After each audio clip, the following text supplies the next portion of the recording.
వారం వారం వెళ్ళే ఇంటికే కదా వెళ్తున్నావు, ఎందుకు అంత ఎక్సైట్ ఫీల్ అయిపోతున్నావు? వారం వారం వెళ్ళే ఇంటికి అయినా ప్రతిసారి నాకు ఎందుకో కొత్తగానే అనిపిస్తుంది.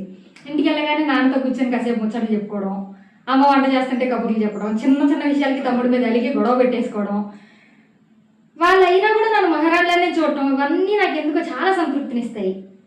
హాస్టల్ నుంచి బయలుదేరి ఇంటికి వెళ్ళేటప్పుడు 7-8 గంటలు జర్నీ చేసైనా సరే ఇంటికి వెళ్ళగానే వాళ్ళతో ఏం మాట్లాడతానో, వాళ్ళతో ఏం చేయాలో ఇలా ఆలోచిస్తూ కూర్చుంటాను. కాబట్టి నాకు అది కష్టం అనిపించదు ఆ జర్నీ కూడా. ఇంటికి వెళ్ళగానే వాళ్ళు నన్ను చూసి ఆనందపడటం, 2 రోజులు అలా సరదాగా గడపటం, అందరం కూర్చొని మళ్ళీ తింటూ నవ్వుకోవడం, మాకు ఎన్ని కష్టాలు ఉన్నా వాటిని అన్నింటినీ కాసేపు పక్కన పెట్టేసి సరదాగా మాతో మేము గడుపుకోవడం నాకు చాలా ఆనందాన్ని ఇస్తుంది. మళ్ళీ హాస్టల్కి తిరిగి పంపించేటప్పుడు మాత్రం వాళ్ళు బాధపడతారు, వాళ్ళ బాధను చూసి నాకు కూడా దిగులుగానే అనిపిస్తుంది.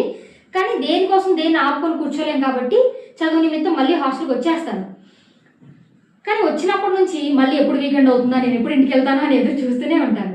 ఇలా నేనే కాదు, మనలో ప్రతి ఒక్కరికి అనిపిస్తుంది. కానీ బాధ్యతలో, పరిస్థితిలో అలా మనల్ని అట్లా ఆపి అడ్జస్ట్ అయ్యేలాగా ప్రభావితం చేస్తాయి అంతే.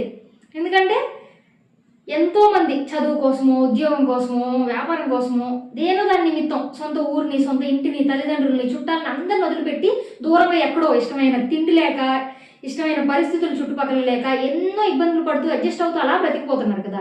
అలాంటి అడ్జస్ట్మెంట్ లైఫ్లో కూడా వారం వారం ఇంటికి వెళ్తా నాకు నిజంగా అదృష్టంలో నేను ఫీల్ అవుతాను. అందుకని వెళ్ళే ప్రతిసారి నేను ఎక్సైట్ అవుతూ ఉంటాను.